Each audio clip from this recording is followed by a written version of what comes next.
Salut, je vous retrouve aujourd'hui pour un nouvel update lecture où je vais vous présenter mes 3 derniers romans lus. Le premier, il s'agit de Projet l'été, tome 1 Ereb par Chris Riegel, enfin je pense que ça se prononce Riegel, et apparaître aux éditions Underground. Je dis bien apparaître car ce livre sera donc apparaître le 31 octobre et j'ai eu la chance de le lire en avant-première en mode numérique. Il faut savoir que Chris Riegel a déjà publié un roman aux éditions Underground et qui s'appelait Le Marchand d'âme. J'avais énormément apprécié cette lecture car la plume poétique vous transporte totalement dans un univers d'un onirisme rare.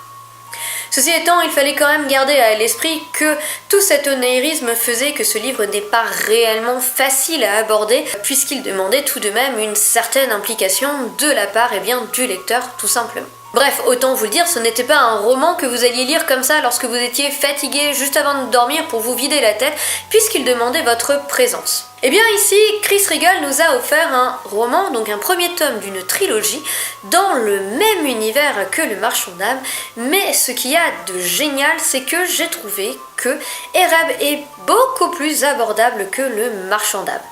Il est tout aussi beau, tout aussi onirique et poétique, sauf que voilà, le scénario fait qu'il est plus facile à apprivoiser tout simplement. Alors le scénario, parlons-en du scénario parce que vous allez voir, il est quand même un petit peu alléchant. Ici, un cataclysme a totalement détruit la Terre et certains survivants sont allés se réfugier dans la ville de Bouyan qui a été créée par Vélez, qui donc se retrouve à être le chef entre guillemets. Donc, vu qu'il y a un cataclysme ici, vous êtes en post-apocalypse et comme tous les romans de post-apocalypse, vous allez retrouver tout un côté survivaliste puisque nous allons rencontrer ici un groupe de personnages dont 2 jumeaux du nom de Keneda et Aloïs et leur frère adoptif Albin. Ces jumeaux donc vont devoir s'échapper entre guillemets de la ville de Bouyan parce que l'environnement extérieur étant dangereux, les habitants n'ont pas le droit de sortir comme ça, ils font des expéditions. Seulement il faut savoir que le père des 3 enfants est malade, il est même mourant à cause de la viridis qui est un étrange virus qui frappe sans prévenir et qui amène indubitablement la mort. Donc les 3 enfants vont sortir de la ville pour essayer de trouver un remède, c'est-à-dire des antibiotiques. Donc évidemment, ils vont sortir et rencontrer tous les dangers que l'on peut retrouver dans un monde post-apocalypse, d'étranges créatures, une nature qui reprend ses droits peu à peu sur les villes, la route et quoi que ce soit. Ils vont traverser des villes abandonnées et d'autres qui ne le seront pas, sauf qu'elles seront peuplées de morts vivants si vous préférez. Bref, des gens que vous n'avez pas réellement envie de croiser. Alors à ceux qui sont allergiques aux zombies, je vous préviens tout de suite, ce n'est absolument pas un livre de zombies, vous pouvez y aller. Seulement ici, c'est juste pour vous montrer qu'il y a d'étranges choses qui se passent. La preuve en est, c'est que certains personnages se prennent pour des dieux, ni plus ni moins. Alors il faut avouer, certains des enfants ont des dons, et oui, parce que cela fait aussi partie du scénario. Vous avez des enfants qui vont développer des dons de télépathie, des dons d'empathie ou encore de pyrokinésie. Vous verrez que certains des survivants, parce qu'en fait il ne s'agit pas que d'enfants, ont donc développé certaines capacités. Donc voilà, comme je vous le disais, le scénario en soi a de quoi allécher, mais peut-être avez-vous envie de me dire oui d'accord, mais quand même, le post-apo, le survivalisme et les gens qui ont des dons, c'est quand même des scénarios que l'on voit assez fréquemment. Oui, mais alors pas ici, parce que vous allez totalement sortir des sentiers battus. Chris Riegel ne va pas se contenter de ce type de récit et vous allez aller beaucoup plus loin. Il faut savoir d'ailleurs que la mythologie est une part prépondérante du récit, elle est omniprésente et il y a foule de références à la mythologie, notamment la mythologie grecque, mais aussi d'autres mythologies. Donc ceux qui aiment beaucoup ce concept, plongez-vous dedans, vous verrez que vous pourrez largement apprécier. Après, il y a 2 façons d'aborder ce roman. Soit la mythologie en eux-mêmes ne vous branche pas plus que ça, et alors vous vous contenterez de lire, et vous verrez que toutes les explications vous seront données par l'auteur, vous ne serez absolument pas perdu.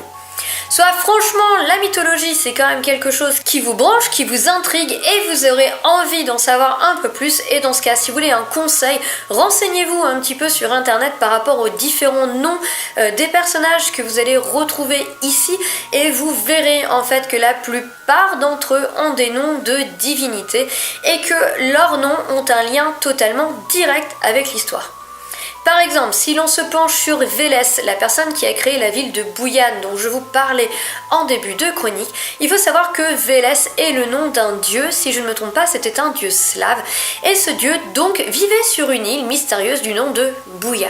Alors voilà, ici c'est anecdotique, c'était juste pour vous donner un exemple, mais vous comprenez que l'auteur n'a rien laissé au hasard, qu'il y a une recherche et une documentation de folie dans ce livre, afin de vous rendre quelque chose de totalement passionnant, mais aussi de documenter. Après, à vous de décider et de faire la part, à savoir si vos personnages qui ont un don ont réellement un don et qu'ils sont donc des dieux, ou alors est-ce qu'il y a autre chose derrière? Car oui, évidemment, on va se pencher sur ces dons et vous n'allez pas rester dans le côté survivaliste. Et notamment un peu pourquoi ces dons, d'où viennent-ils, qui sont ces enfants, etc. Donc, eh bien, croyez-moi, vous allez beaucoup plus loin que dans un roman de survivalisme, que dans un roman post-apo. Déjà, ce n'est pas du young adulte et c'est vrai que la plupart des romans post-apo qu'on peut lire sont souvent en young adulte et donc avec des plumes assez simple et facilement abordable. Ici, la plume est abordable, c'est clair, mais elle est très onirique, elle est très belle, et donc honnêtement, vous n'êtes pas du tout dans du young adulte. Donc à ceux qui en ont marre de lire du post-apo qui se ressemblent les uns après les autres, qui ont des écritures typiques du young adulte et qui veulent vraiment lire autre chose, je vous conseille sincèrement de vous plonger dans ce tome 1, parce que je pense que vous ne serez pas déçus. En plus d'avoir tout cet onirisme, en plus d'avoir cet univers totalement abouti, travaillé, vous avez un scénario qui est ma foi fort bien ficelé et il faut savoir ici que vous ne vous ennuyez pas une seconde du début à la fin. Il y a énormément d'actions, il se passe toujours quelque chose. Quant aux révélations et aux retournements de situation, ils sont ultra nombreux. Donc autant vous le dire, Projet l'été est un livre qui est réellement abouti et très fouillé. Moi personnellement j'ai adoré, et si lire un livre qui demande quand même un minimum d'implication ne vous effraie pas et que vous avez envie d'originalité, sincèrement, plongez-vous de ce pas dans Projet l'été, vous ne serez sincèrement pas déçus. Pour le deuxième roman, nous allons passer dans un genre totalement différent parce que nous allons revenir au young adulte et plus exactement au fantastique young adulte avec le tome 3 de La Belle et le Maudit par Paige Morgan et paru aux éditions Bayard. Alors ici, comme je voulais absolument vous parler de Projet l'été avant sa sortie, soit avant le 31 octobre, il est fort probable que vous n'ayez pas encore vu ma chronique sur le tome 2 de La Belle et le Maudit et je m'en excuse puisqu'en réalité j'ai pris énormément de retard dans la publication des updates lecture. Je les tourne à peu près en temps et en heure, mais après il faut les monter et voilà, avec le boulot on fait pas toujours ce qu'on veut et le fait est que donc j'ai du retard et donc ici je vais vous parler du tome 3. De toutes les manières qu'il s'agisse du tome 2 ou du tome 3, je ne spoil pas, même pas le tome 1, donc cela ne va pas vraiment vous perturber. Pour revenir brièvement, j'avais totalement adoré le tome 1 puisque nous allons nous plonger dans le Paris des années 1900. Mais un Paris un petit peu particulier puisque les gargouilles ne sont pas de simples statues de pierre mais sont en réalité des créatures chargées de protéger les gens qui vivent dans les lieux qu'elles ornementent. Moi déjà, le côté années 1900 c'est toujours un contexte qui me plaît réellement, j'aime vraiment beaucoup. Mais en plus ici, le fait d'avoir des gargouilles, j'ai trouvé ça totalement génial. Ce sont pas des créatures qu'on exploite comme ça dans tous les livres, j'ai trouvé ça franchement très original et je me suis totalement passionnée pour les gargouilles et tout le folklore que l'auteur en fait a créé autour des gargouilles. Nous rencontrons donc en fait ici à la base Ingrid et sa sœur Gabi qui vont arriver avec leur mère dans un presbytère finalement à Paris puisque sa mère veut ouvrir une galerie d'art dans l'abbaye qui jouxte finalement le presbytère. Sauf que leur frère Grayson, qui était arrivé 2 mois auparavant, a disparu quand le reste de la famille arrive à Paris. Ingrid et Gabi vont donc décider d'enquêter sur la disparition de leur frère et c'est ainsi qu'elles vont mettre les deux pieds dans le plat et découvrir tout l'univers des gargouilles. J'avais donc adoré le tome 1, j'avais beaucoup aimé le tome 2 avec un petit bémol parce qu'il y avait quand même beaucoup plus de longueur puisque le personnage d'Ingrid se posait énormément de questions. Alors il faut savoir ici que le narrateur est omniscient et que nous suivons donc plusieurs points de vue et en cela c'est très sympa, ça offre un certain dynamisme à l'histoire et ça permet de ne pas avoir un seul personnage puisqu'ici nous rencontrons tout un groupe.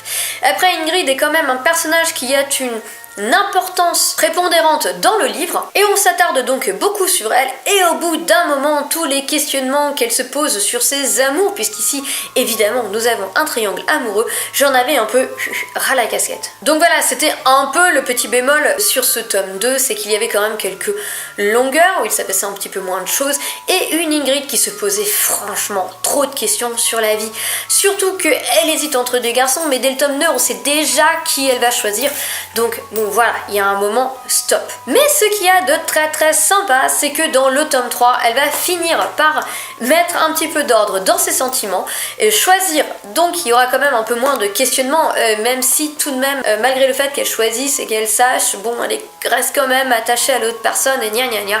Bon, ça c'était pas le plus passionnant.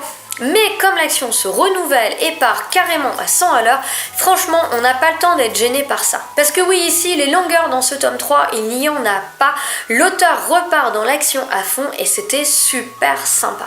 Je ne vais évidemment pas vous raconter ce qu'il se passe, mais il y a quand même plein de retournements de situation, plein de révélations et plein de choses que j'ai sincèrement adoré. Si j'avais donc pour ce tome 3 un petit bémol à mettre, ce serait pour la fin.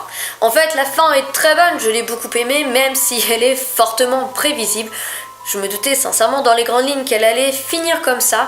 Après, je l'ai trouvée un petit peu bâclée. Il faut savoir qu'il y a certaines scènes sur la fin qui sont un petit peu bâclées puisque Ingrid va mener un combat de son côté et sa sœur Gabi va mener un combat d'un autre côté puisque dans cet univers, nous ne rencontrons pas que les gargouilles mais aussi les démons et pour combattre les démons, une société secrète que l'on appelle l'Alliance et qui donc est censée plus ou moins être du côté du bien même si c'est largement nuancé ici. Donc pour en revenir à la fin, nous suivons donc énormément ce que va faire Ingrid, sauf que Gabi, son combat de son côté, on a juste un court résumé en 2-3 lignes. Oui mais non, moi je l'aimais beaucoup Gabi, déjà ça a été un petit peu dur.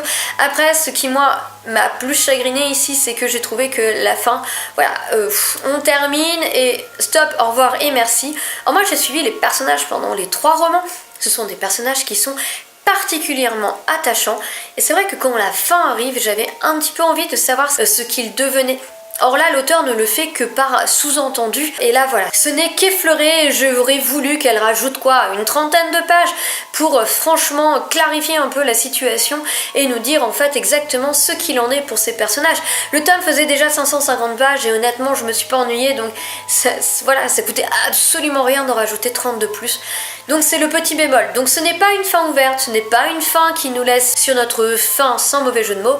Mais voilà, elle est quand même remplie de sous-entendus et c'est un petit peu dommage. Enfin, je terminerai cette chronique vidéo en vous donnant mon avis sur X, paru chez Brajlon et écrit par Thomas Oldehuvelt ou quelque chose comme ça, parce que le garçon est néerlandais et que je ne parle absolument pas néerlandais. Donc X est sorti il n'y a pas longtemps aux éditions Brajlon au mois de septembre si je ne m'abuse et sincèrement aussi bien la couverture que le synopsis me faisaient largement de l'œil. En plus vu qu'on approche d'Halloween je trouvais que c'était vraiment mais alors vraiment le moment de le lire et grand bien m'en a pris parce que en effet il colle très bien à la saison. Alors personnellement je ne l'ai pas trouvé à proprement parler effrayant. Après je sais que certains autres l'ont trouvé totalement flippant. Après je pense que c'est une question de sensibilité personnelle, mais tout de même il faut avouer que l'atmosphère est assez bien rendue pour que ce livre finalement vienne s'incruster dans mes rêves ou cauchemars comme vous voulez. Donc à partir du moment où je commence à en rêver, voilà, c'est quand même que l'atmosphère est hyper prégnante et hyper bien menée. Puisque au final c'est quand même que ce livre me prend largement les tripes. Donc ici, X c'est quoi? X c'est l'histoire d'une ville qui s'appelle Black Spring. Petite ville américaine qui paraît vraiment bien sous tout rapport, sauf que Sauf que cette petite ville, eh bien, elle a sa sorcière qui a la bouche et les yeux cousus. Sauf que Mamie ou Catherine Van Weiler, de son vrai nom, eh bien, elle a capacité de se promener comme elle le souhaite dans la ville et elle peut s'incruster chez vous puisqu'elle est capable de se téléporter et elle pourra donc passer la nuit au pied de votre lit ou au coin de votre frigo si l'envie lui prend. Elle a quand même plus de 350 ans, donc autant vous dire qu'elle n'est pas franchement en bon état. Elle se balade avec des chaînes et pour éviter qu'elle fasse du mal aux gens, on lui a donc cousu les yeux et la bouche afin qu'elle ne puisse plus regarder ni marmonner des incantations. Donc ça fait quand même un moment que Catherine se balade dans la ville et les gens y sont plutôt habitués.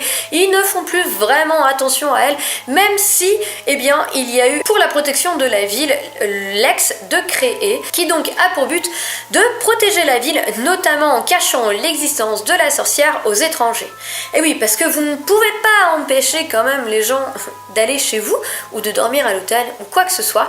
Et donc, eh bien, quand cela arrive, ils essayent de la planquer. Par exemple, ils la planquent dans un vieil orgue, ils vont la planquer dans une cabane de chantier en faisant des faux travaux pour croire qu'il y a des travaux.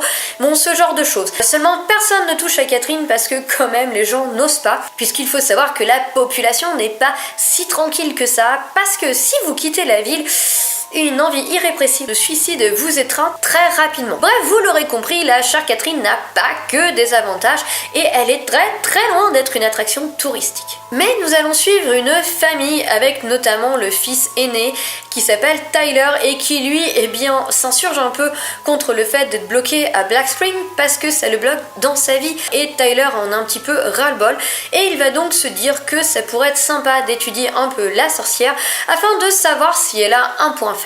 Alors il va le faire avec un groupe d'amis, sauf que même si Tyler lui prend du recul par rapport à tout ça, est un garçon réfléchi, ça ne va pas forcément être le cas de tout le monde. Bref, vous l'aurez compris, ce groupe va quand même mettre un peu la Bérésina dans la ville en allant asticoter Catherine d'un peu trop près et cela ne va pas du tout, mais alors pas du tout plaire à la sorcière. Et donc voilà, ce livre c'est une véritable tuerie, j'ai totalement adoré l'atmosphère, l'ambiance, la sorcière, les personnages que l'on rencontre parce que sincèrement ils sont plus vrais que nature.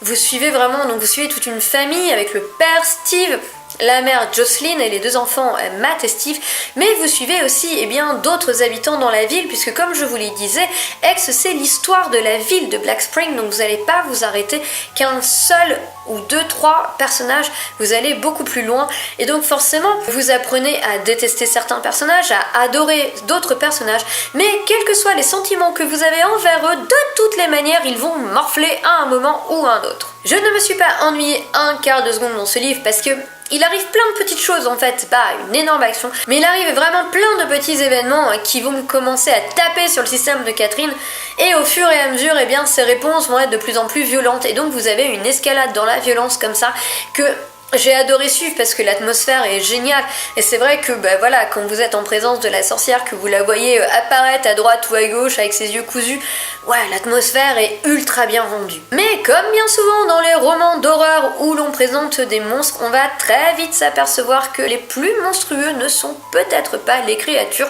et en tout cas ne sont sûrement pas Catherine. Car vous allez voir, les habitants auront tôt fait de péter un plomb. J'aime beaucoup cette analyse, certes un peu misanthrope, mais tout de même très réaliste de l'âme humaine où finalement l'auteur va vous montrer ce que l'être humain a de plus horrible en lui et ce qu'il est capable de faire de plus horrible, jusqu'à quelles extrémités il est capable d'aller, et à vous de décider si les choses les plus atroces qui vont arriver seront dues à Catherine ou non.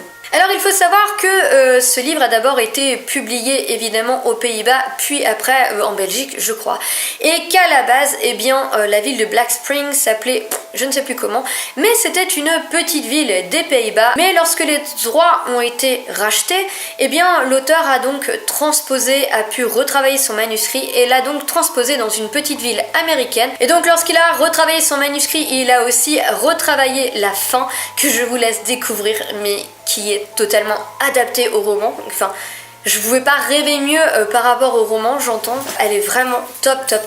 Et donc il a refusé dans les remerciements de nous dire quelle était la première fin. Mais en tout cas, je peux vous dire que cette fin, donc je dirais de l'ex version 2.0, est complètement horrible et donc va superbement bien avec le reste du récit.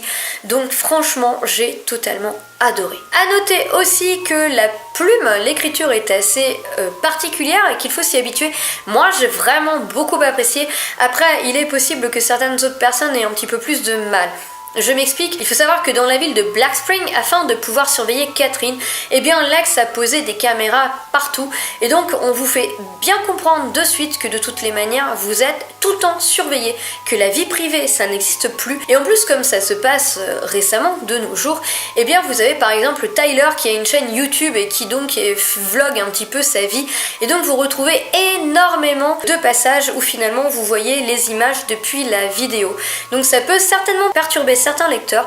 Moi j'ai trouvé que c'était au contraire très bien fait parce que l'auteur vous rappelle régulièrement que non, vous n'avez pas de vie privée, que oui, vous êtes tout le temps oppressé par ces caméras, que vous êtes tout le temps observé et que donc vivre à Black Spring, franchement, ça n'a vraiment, mais alors vraiment rien de facile. Alors voilà, X est réellement un livre que j'ai adoré, qui colle à la perfection à cette période de l'année. Et franchement, si vous aimez bien les ambiances bien creepy, surtout comme ça avec Halloween qui arrive, que vous voulez vous faire un petit peu peur, n'hésitez pas parce que sincèrement ça vaut le détour. Alors voilà, j'en ai terminé avec ce nouvel update lecture. J'espère que je vous ai donné l'occasion de découvrir ou redécouvrir des romans qui vous tentent. N'hésitez pas à me laisser des commentaires, j'y répondrai toujours avec plaisir.